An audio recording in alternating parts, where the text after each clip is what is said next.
फवाद चौधरी की गिरफ्तारी के बाद बहुत सारी बातें उठना शुरू हो गई हैं और मुमकिना तौर पर खान साहब की जो गिरफ्तारी है उसके हवाले से भी बातें हो रही हैं। और कल जो हमने अदालतों में, पुलिस में, तहरीक इंसाफ की लीडरशिप में जो एक लड़ाई झगड़ा झड़पें देखी, आप किस तरह से देखते हैं? आपको लगता है जो पीडीएम कह रही है कि फवाद चौधरी की गिरफ्तारी कानूनी है, जबकि तहरीक इंसाफ कह रही है कि सिर्फ बदले की सियासत की जा रही है? Thank you first of all तो for having me on your show.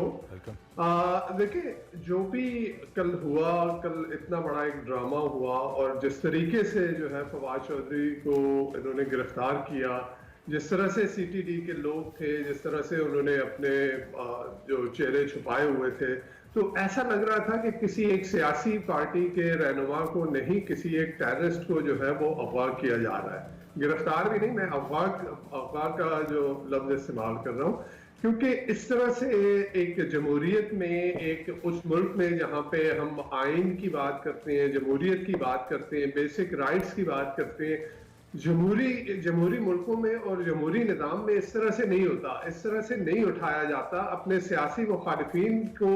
और ये जो कल जो कुछ भी हुआ, उससे एक चीज जो है वो इमरान खान का वो जो बयानिया है कि पूरा सिस्टम उनके खिलाफ है, और जो इलेक्शन कमीशन ऑफ पाकिस्तान के ऊपर जो उनके एतराज़ात और इल्जामात हैं, उनको ही तकवीत दे रहा है कि जिस तरह से अगर फवाद चौधरी साहब ने कोई इस तरह की बात की है, कोई बयान उनका है भी जो जो जो जो कि जिसके ऊपर एतराज हो सकता है, तो उसके लिए इलेक्शन कमीशन ऑफ पाकिस्तान के पास जो है वो कंटेम्प्ट का कानून मौजूद है। उनको इस तरह से पुलिस के जरिए अगवा करना, मेरे ख्याल में ये एक बहुत नामुनासिब बात थी। ये एक जमहूरी निज़ाम में इस तरह से नहीं होता। लेकिन हमारे सियासतदानों का मसला ये है कि यही पीडीएम थी कल जब इनके साथ ये सब कुछ हो रहा था, तो ये उसको जो है वो जिस तरह से उसको एजिटेट करते थे, जिस तरह से उसके खिलाफ जो है वो आवाज उठाते थे, आज वही चीजें जो हैं ये इनके साथ कर रहे हैं। ये हमारी लेकिन नवीद साहब, दूसरी तरफ कल फवाद चौधरी से कोर्ट रूम में ये भी तो पूछा गया कि आपके दौर में भी तो ये सब कुछ होता रहा। यहाँ पे मैं बताना जरूरी समझता हूँ कि फवाद चौधरी वो शख्सियत हैं जो साफियों को थप्पड़ मारे हैं उन्होंने, मुख्तलिफ तकारीब के अंदर 2 बड़े साफियों को थप्पड़ मारे हैं उन्होंने। फवाद चौधरी साहब वो शख्सियत हैं जिन्होंने मुख्तलिफ साफियों पर, उनके प्रोग्राम्स पर पाबंदी का दिफा किया है बहुत सारे चैनल्स के ऊपर। अब फवाद चौधरी साहब ने कल तो रिग्रेट किया उन्होंने, कल उन्होंने कहा कि नहीं, अफसोसनाक है, नहीं होना चाहिए था, इस तरह के अल्फाज उन्होंने कहे। लेकिन वो कहते हैं ना, अब पछताए क्या हो जब चिड़िया चुग गई खेत। अब इस कल्चर को कहीं ना कहीं एक फुल स्टॉप तो लगाना है, कौन लगाएगा? यही देखिए, ये आपने बड़ी अच्छी बात की। इसका मतलब ये नहीं है कि अगर माजी में कोई गलत काम हुआ तो हम उसको बेस बना के, उसको जवाब बना के आज के किसी गलत काम को जो है उसको जस्टिफाई करने की कोशिश करें। बड़ी अच्छी बात है कि फवाद चौधरी साहब को इस बात का एहसास हुआ। नो डाउट जो आपने कहा हुआ, पीटीआई के दौर में भी सियासी मुखालफिन को और इवन साफियों के साथ जो है इस तरह की चीजें हुई हैं। लेकिन जब हम उसूल की बात करते हैं तो उसूल में, जमहूरियत में अब जो फ्रीडम ऑफ एक्सप्रेशन है, everybody can has a right to have an opinion, everybody has also has a right to disagree. अब इसको इस तरह से कहना कि जी अगर उन्होंने कोई बात की, और ये हमने देखा है कि इसको एज ए टूल यूज किया जा रहा है। और फिर सेडिशन का हमारा जो सबसे बड़ा मेरे ख्याल में हमारा नहीं, लेकिन नवीद साहब, कतई कलामी की माजरत, हमारे यहाँ एक रिवायत तो सर है ना, मैं इस पे आपसे रिस्पेक्टफुली डिसएग्री करूंगा कि जब एक पॉलिटिकल रहनुमा सर अपने कारकुनों को कह देता है ना कि इसके घर पे चढ़ जाओ, इसके घर पे ये करो, जैसे कि कुछ लोगों ने मुनहरिफ होकर वोट्स दिए, ये पहले भी होता रहा है। लेकिन ये पहले उनके घरों के सामने लोगों ने उनके दरवाजों को जाके जूते नहीं मारे सर, अब लोग जूते भी मारते हैं, घरों को आग भी लगाते हैं। और आपको याद है ये नून लीग के साथ भी होता रहा है। तो जब आप ये कहेंगे कि इलेक्शन कमीशन वालों के खानदान महफूज नहीं रहेंगे, तो ये धमकी है। और फिर आपको पता है आप मॉब्स को कंट्रोल नहीं कर सकते, जैसा मुआशरा आपने बना दिया, तो आप जस्टिफाई तो नहीं कर सकते फवाद चौधरी के रिमार्क्स को किसी भी तरीके से। देखिए, मैंने जस्टिफाई करने की बात, अगेन मैंने इस तरह से हरगिज भी बात नहीं की। ये देख ले कि यही जो मुस्लिम लीग नून है, इनके जमाने में क्या क्या कुछ नहीं होता रहा। आपको शायद राना सनाउल्लाह साहब के वो बयान जो कि क्लियरली इंसाइटमेंट टू वायलेंस है, वो मेरे ख्याल में इनको याद नहीं रहते। और यही वही PMLN है, यही नून लीग है जिन्होंने सुप्रीम कोर्ट तक के ऊपर जो है वो चढ़ाई कर दी थी। तो ये कल्चर बंद होना चाहिए, ये सियासी इंतकाम का कल्चर बंद होना चाहिए। जमहूरियत में एक दूसरे को बर्दाश्त की बात करनी चाहिए, एक दूसरे का नुक्ता नजर सुनने की बात करनी चाहिए। और पाकिस्तान में जो मुकद्दस गाय का जो एक तस्वुर है, कितनी मुकद्दस गाय बनाएंगे? अगर मैं जमहूरियत में मुझे बात करने की आजादी है, मुझे बात करनी है और मेरी बात को सुना जाए, ऐसा नहीं है कि मेरे लिए मुकद्दस गाय बन जाए। नवीद साहब, ठीक है, ये जो गिरफ्तारी का मामला हुआ, इस पर मुख्तलिफ शदीद रद्द अमल आ रहा है और फवाद चौधरी की गिरफ्तारी के हवाले से ये भी कहा जा रहा है कि एक मैसेज दिया जा रहा है तहरीक इंसाफ को कि खान साहब की गिरफ्तारी भी मुमकिन तौर पर हो सकती है, क्योंकि जिस तरह से आपने खुद भी कहा कि फ्रीडम ऑफ एक्सप्रेशन के नाम पे अगर ये किया जा रहा है। So what do you think कि अगला जो तहरीक इंसाफ का लाएअमल होगा वो क्या होगा? आपको लगता है कि जिस तरह से PTM ने या अभी मौजूदा हुकूमत ने इस तरह से गिरफ्तारियों का एक सिलसिला शुरू किया है, इनको इसका सियासी फायदा होगा या इसका नुकसान होगा आपके ख्याल में? देखिए, ये बड़ा बुरी तरह से बैकफायर करेगा। हमने देखा, माजी में हमने देखा, आप एक जमहूरियत में जो है किसी को माइनस नहीं कर सकते। और फिर इमरान खान साहब एक बड़ी पार्टी के लीडर हैं, इसमें कोई शक नहीं है। आप उनकी सियासत से इख्तिलाफ कर सकते हैं, आप उनके तर्ज सियासत से इख्तिलाफ कर सकते हैं, लेकिन ये एक मुसल्लमा हकीकत है कि इमरान खान साहब एक बड़ी पार्टी के लीडर हैं। उनकी यानी 2 सूबों में उनकी हुकूमत थी, फिर AJK में उनकी हुकूमत थी, GB में उनकी हुकूमत थी। अभी जितने रिसेंट पास्ट में जितने भी बाय इलेक्शन हुए थे, उनमें से 70% के करीब उन्होंने जीते।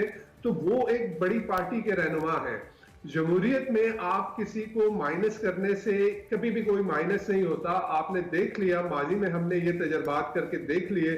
भुट्टो को माइनस करने की कोशिश की गई, भुट्टो जो है वो आज तक जिंदा है। नवाज शरीफ साहब को माइनस करने की कोशिश की गई, नवाज शरीफ साहब आज भी जो है इनडायरेक्टली इस मुल्क पे हुक्मरानी कर रहे हैं। तो ये तर्ज सियासत खत्म होना चाहिए, बर्दाश्त की बात होनी चाहिए। और जो है वो बैठ के इस वक्त जो सबसे बड़ा मसला है, आप ये देखें कि मुल्क जा किस तरफ रहा है। हम जो है वो डिफॉल्ट के दहाने पे खड़े हैं, यानी $4.1 बिलियन के रिजर्व्स के साथ आप बैठे हैं और मुल्क में बिजली का, पानी का, गैस का, हर चीज का बहरान है। ये जो तर्ज सियासत की आपने बात की है कि तर्ज सियासत तब्दील होना चाहिए, पॉलिटिकल विक्टिमाइजेशन नहीं होनी चाहिए, हमने कल भी कहा और हम मुसलसल कहेंगे कि चाहे नून लीग के दौर में हो या PTI के दौर में हो, नहीं होनी चाहिए।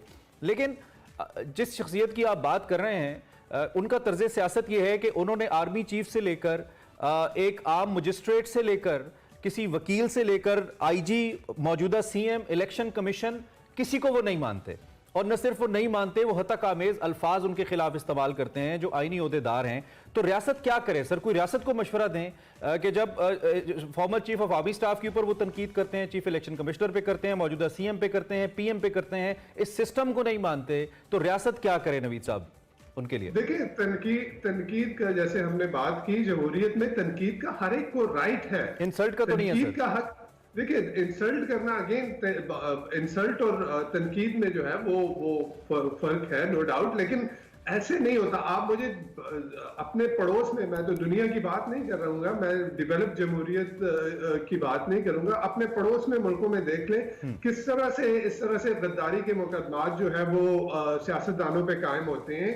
मेरे ख्याल में इस तर्ज को बंद हो जाना चाहिए। ये जो कॉलोनियल इरा का हमारे पास कानून है, इस कानून का जो इसका इस्तेमाल है, उसको जो है बड़ी एहतियात के साथ करना चाहिए। ऐसा नहीं है कि हम रोजाना जो है वो गद्दारी के जो है वो सर्टिफिकेट बांटते रहे। और पाकिस्तान का मसला ये है, पाकिस्तान में आप ये देख लें कि एक गरीब आदमी की FIR तक नहीं कटती, लेकिन जब गद्दारी की बात आती है तो 24 जो है वो एक बंदे के खिलाफ FIR कट जाती है, डिस्पाइट द फैक्ट कि आपके पास सुप्रीम कोर्ट का ये कानून मौजूद है, सुप्रीम कोर्ट का ये जजमेंट मौजूद है कि एक केस के ऊपर एक से ज्यादा FIR नहीं होगी। आपने देख लिया। अच्छा, अब ये बताइए, सवाती के साथ जो कुछ हुआ, शहबाज गिल के साथ जो कुछ हुआ, तो ये मेरे ख्याल में ये जो है ये एक जमहूरी तरीका नहीं है। ये नवीद साहब, अब ये बताइए कि इसमें तहरीक इंसाफ के लिए लर्निंग क्या है? नो डाउट पाकिस्तान की सबसे ज्यादा वोट्स लेने वाली सबसे मकबूल जमात, और इमरान खान इस वक्त सियासी तौर पे सबसे मकबूल रहनुमा, इसमें कोई दो राय नहीं है। लेकिन जिस तरह का उनके दौरे हुकूमत में भी जैसे साफियों के साथ होता रहा, वैसे ही अब उनकी लीडरशिप के साथ हो रहा है। और जैसा कि आपने कहा कि ये नहीं होना चाहिए, इसमें तहरीक इंसाफ के लिए लेसन क्या है for coming years? Number one, ये जो इनके साथ होना शुरू हुआ है, अल्लाह करे रुक जाए, ना हो और सुकून से चीजें आगे चलें, लेकिन इन केस अगर मजीद कुछ होता है, नंबर वन। और नंबर टू, ऑप्शंस क्या है इस वक्त तहरीक इंसाफ के पास, जब उनको लग रहा है कि हर हवा उनके अगेंस्ट चल रही है, दो कि उनके लीडर कहते हैं कि मेरी ट्रेनिंग इस चीज की है कि मैं मुकाबला कर सकता हूं, तो आपके ख्याल में क्या ऑप्शंस हैं इनके पास अभी? देखिए, उनके पास तो मेरे ख्याल में ऑप्शन जो है वो बहुत महदूद है। इस वक्त उनको दीवार से लगा दिया गया है।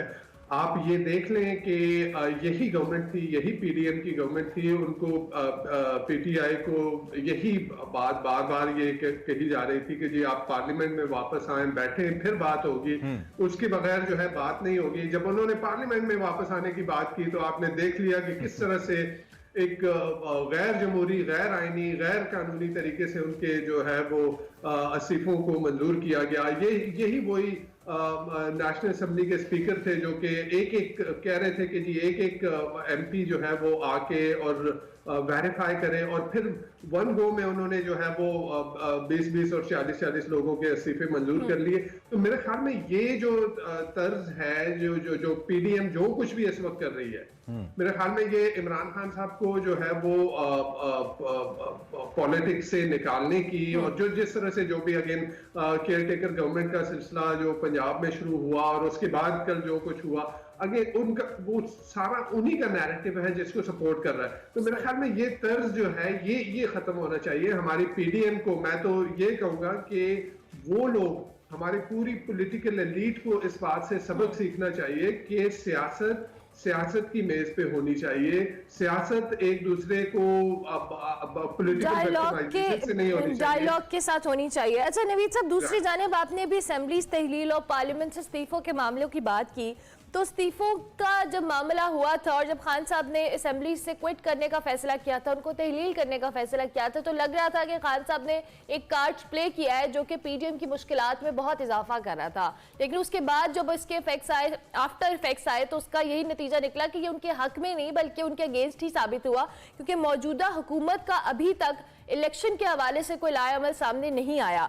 सबसे पहले ये जो असेंबली तहलील करने का मामला है, इस पे आपका कमेंट। और दूसरी जानिब सदर आरिफ अलवी की कल 2 मुलाकातें हुई खान साहब से, और उसमें उनको फोर्स किया जा रहा है, उन पे दबाव बढ़ाया जा रहा है कि वो अपनी पावर का इस्तेमाल करें। आपको लगता है कि खान साहब सदर आरिफ अलवी के साथ मिलकर कोई नया कार्ड या कोई नई मूव प्लान कर सकते हैं सारी सूरत हाल में?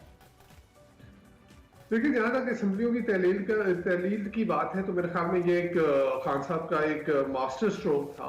हम नहीं एक्सपेक्ट कर रहे थे, सारा मीडिया नहीं एक्सपेक्ट कर रहा था, and nobody was expecting, honestly speaking nobody was expecting कि कोई इस तरह की जो है वो जो ये असेंबली को तहलील कर पाएंगे।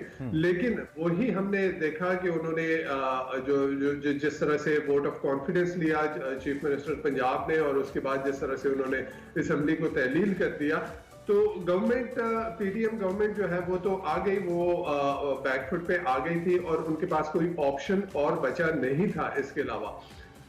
जो नेशनल असेंबली में फिर जो उनकी काउंटर मूव थी PDM गवर्नमेंट की, वो नो डाउट PTI के लिए वो एक सरप्राइजिंग मूव थी। शायद वो नहीं एक्सपेक्ट कर पा रहे थे, जिस तरह से नेशनल असेंबली के स्पीकर बार बार यही बात कर रहे थे कि जी इंडिविजुअली आके वेरीफाई करें तो ओनली देन वो जो है वो रिजिग्नेशन एक्सेप्ट करेंगे।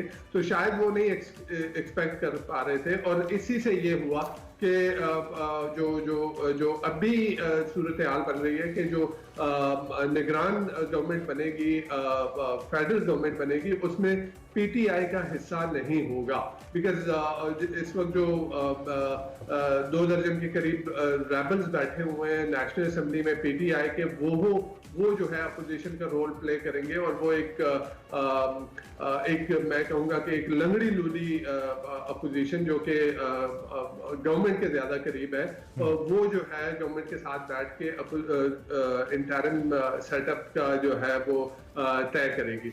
जहां तक बात है सदर के साथ मिलके कोई चीज कोई नई मूव करने की, मेरा अगेन जैसे मैंने कहा कि इमरान खान साहब के साथ के पास ऑप्शन इस वक्त बहुत कम है। हम ये देख रहे हैं कि इलेक्शन हम कि इलेक्शन क्या टाइम पे हो पाएंगे। अभी मेरे ख्याल में पीटीआई को ये एक खदशा लाहक है कि इलेक्शन शायद टाइम पे ना हो और ये जो है करंट असेंबली के टेन्योर को ये एक्सटेंड कर पाए। सदर आरिफ अलवी का जो अरमला ने पॉइंट पूछा उस पे जरा इज़ारे ख्याल कीजिए, कोई ऑप्शन है कोई ऐसा? सदर आरिफ अलवी कुछ कर सकते हैं? देखिए सदर आरिफ अलवी हमने देखा कि ये थ्रू आउट ये जब से जो है ये वोट ऑफ नो कॉन्फिडेंस के जरिए इमरान खान साहब की गवर्नमेंट गई है, उसके बाद से आरिफ अलवी साहब behind the scene back channel वो एक मीडिएट कर रहे थे और जो है वो एक सी सॉ की कैफियत बन रही थी। कभी हम ये देख रहे थे कि शायद कुछ बात तय हो पाए, लेकिन अगेन इमरान खान साहब अपने मौक़िफ़ पे अड़े हुए हैं और दूसरी तरफ पीडीएम की जो रहनुमा है वो अपने मौक़िफ़ पे अड़े हुए हैं। यहाँ पे अनाव के कैदी बन के रह गए हैं दोनों तरफ से। सही। तो नवीद साहब ये जो खुदकुश मेरे मुंह से निकल गया, वो तो अब हमला पीटीआई ने खुद ही अपने ऊपर किया अपनी असेंबलियां तोड़ के। जो आज खुद हमारा नोटिस, अच्छा मैं आज खुद नोटिस के हवाले से पूछना चाह रहा था, जो मुतालबा किया है किस हद तक जस्टिफाइड है? खैर जी, तजिया आप सुन रहे थे, नवीद साहब सीनियर तजियाकार हैं हमारे साथ मौजूद थे, अपने ख्यालात का इजहार कर रहे थे और इस पर मजीद बात करते रहेंगे, आपको आगाह करते रहेंगे। खबरें अच्छी नहीं है, तहरीक इंसाफ के लिए बिल्कुल अच्छी नहीं है। और मुझे शहबाज शरीफ साहब का एक बयान याद आ गया जो कौमी असम्बली में उन्होंने दिया था कि आपने तो अपोजिशन को खान साहब दीवार में चुनवा दिया है, और खान साहब बड़े हंसे थे इस बयान के ऊपर, आपको मिल जाएगा यूट्यूब पे। और आज जब नवीद साहब ने कहा कि उन्होंने इमरान खान को दीवार के साथ लगा दिया है, तो मैं ये कहता हूँ कि कभी इमरान शहबाज को दीवार से लगा रहे हैं, कभी शहबाज इमरान को। ये नहीं देख रहे कि वो दीवार कौन सी है, दीवार अवाम है जो चुनी हुई है, उसके अंदर नजर नहीं आ रही है। अवाम की तरफ भी देख लें, आपस में लड़ना छोड़ें, बार बार हम यही बात करें। खैर एक अच्छी खबर आपको पता है, मुत्तहिदा अरब अमारात जो पाकिस्तान